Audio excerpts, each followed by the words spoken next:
Hey, what's up everyone? Morey Croson here, and today we're going to be going over the 100-meter Olympic trial finals from this weekend, and we're going to start the video right now.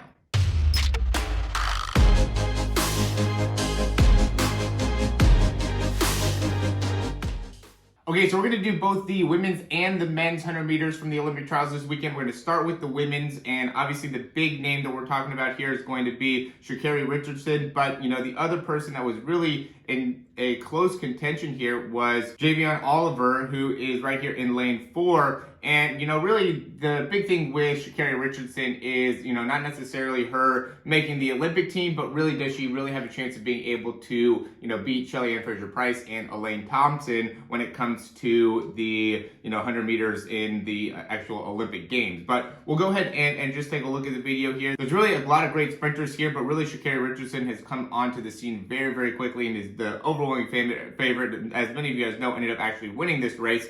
And, big thing that is going to be a huge question mark here in the next month or so is going to be, can she make improvements within her start? I mean, she ran 10.64 in the semis. This one ended up being, about 10.8, but we're going to go ahead and take a look here. To me, big thing that she can improve on if we look at her hip height would be that, right? Just getting the hips a little bit higher, because her initial movement as she comes out, this is not very horizontal, right? If we look at like Javion Oliver here in lane 4, you can see how she's much more horizontal in that first step, right? And even though she's taller, she is, not near as high as Sha'carri Richardson at this point. So, and you can see how she's driving out much more. Really, all of the girls go and drive out much more. And it's interesting because we look at like a Christian Coleman, who is another good example of somebody who is not as tall in comparison to a lot of the other sprinters. He's awesome at getting out with his start and not as good,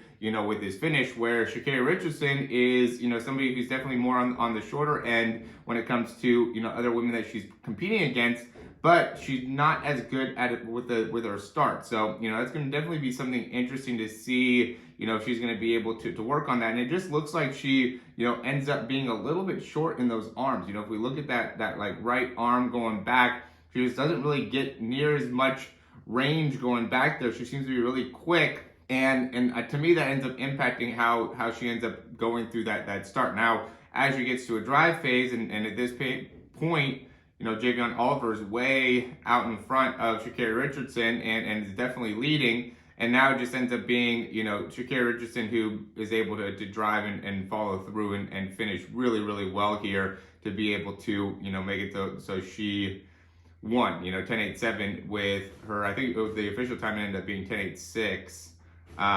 in the race. But, she's going to be the favorite. I don't know if 10.8 is going to be, good enough to win the Olympic gold, closer to maybe a 10.6 would be, which she ran in the semifinals. But that ended up being the 100-meter race for her. She's obviously the big favorite. But big thing moving forward is going to be, can she improve her start enough to make it so she'll be able to really compete, at the Olympic Games for the actual gold. Obviously, her top end speed is going to be great, but if she gets behind too much too early, she might not be able to end up catching, Elaine Thompson and Shelly-Ann Fraser-Pryce. So we'll end up having to see, what she ends up doing to be able to work on that. But obviously has the top end speed to be able to make it as a Olympic gold champion. So without further ado, we'll go to the men's. If you like this video, go ahead and click that thumbs up down below. Subscribe to the channel if you haven't already. And if you have any questions, comments, recommendations, you can go ahead and leave those down below. Now the men's race is going to be a lot more interesting going into it, just because there wasn't a for sure, 100% favorite. The two main ones would be Ronnie Baker and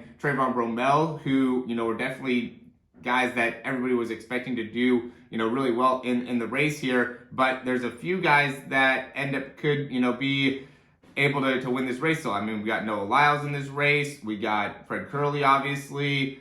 We have Marvin Bracey, who, was one of the top athletes as well. Or sorry, this one is Marvin Bracey. And then we have Justin Gatlin. So there's a lot of guys that ended up being, potential winners. A lot of guys that had Olympic experience. So, this one wasn't as much of a shoo-in going into it. It was definitely super entertaining. We kind of knew who would end up being the potential top 3.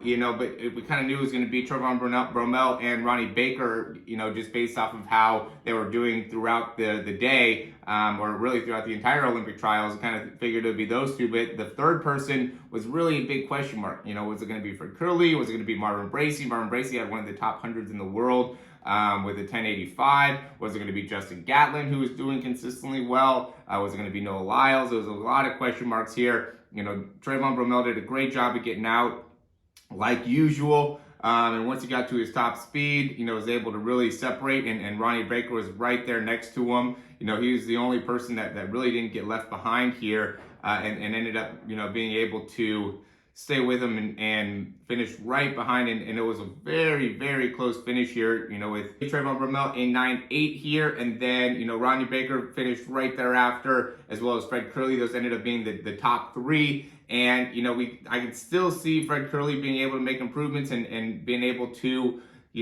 be somebody that ends up finishing in that top three. It's going to be a quite a interesting thing going to the Olympic trials. The men's side, I can't imagine, just looking at who's been running the fastest so far in 2021. I feel like the United States is going to win at least 2 of the medals going into that race. I'd love to hear what you guys think about that, and hear some of your feedback on who you think could also potentially medal. But, Trayvon Bromell and Ronnie Baker, I just don't know who's going to be able to beat them in the world right now. I can maybe see somebody coming in third, but there's a very real potential of the United States winning all 3 medals. I know that's, a very unlikely thing to happen at the end of the day. But just based off of how well the United States has been doing so far with all of the, sprinting times, I just think it's an actual reality. Jamaica's Johan Blake's been doing well, but, other than that, there's not very many guys that are really competing. I want to say the U.S. has like 5 or 6 of, the top 10 100 meters in the world. So and a lot of these guys were actually at this race, and guys that barely missed making it to the Olympics in terms of their time. And that's even with Justin Gatlin, who I guess ended up kind of stumbling there at the end of his semifinals and couldn't make it through the finals. So there's another guy that could potentially have been a top sprinter and had been putting up top times. So, there's a lot of questions going into the Olympics, obviously, and the big thing's going to be with Trayvon Bromell. Super happy to see him coming back. I remember, I talk about this a lot, doing breakdowns on him when he was in college and just being like, wow, this guy just has such an amazing technique and such an amazing form. And then when he ended up getting injured, it was really like a big disappointment. So to see him coming back, and what a tremendous story that is.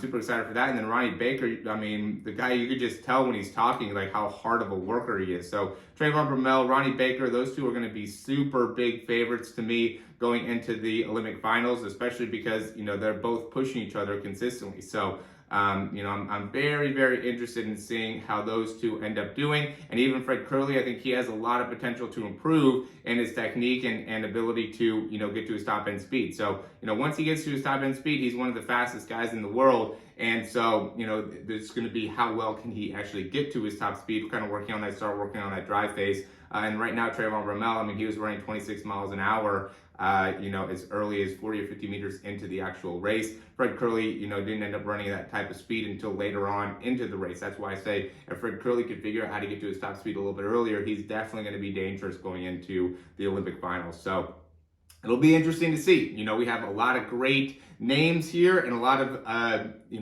big time potential for the Olympic gold. So hopefully that ends up happening for the United States. Obviously, I'm going to be rooting for, all 3 of the guys here. I would say I'm a little bit more favored towards Trayvon Bromell. Like I said, I've been following him for a while. Definitely a big fan of his, but would be happy if Ronnie Baker or Fred Kerley, ended up winning. And as always, guys, check out the description to see what we do in terms of improving your own sprinting mechanics. If you're watching this and you're saying, I want to be able to improve my 100 meter, 200 meter, even 40-yard dash, 60-yard dash, whatever the case may be, would be happy to be able to help you out with that. I do work with top end speed and making it so you're able to achieve that more efficiently. And so what you can do is just send in videos to me. I'll go and break it down and be able to get you back the drills, exercises, techniques to be able to work on in order to actually improve your speed. You can check that out down in the description. And then we could also do a Zoom session as well. That's going to be live, where we'll be able to go over your actual running form in real time. You can go and sprint, and then I'll go and record it and be able to show you what you can work on within the start, the drive phase, top end speed. Or we could also do it where,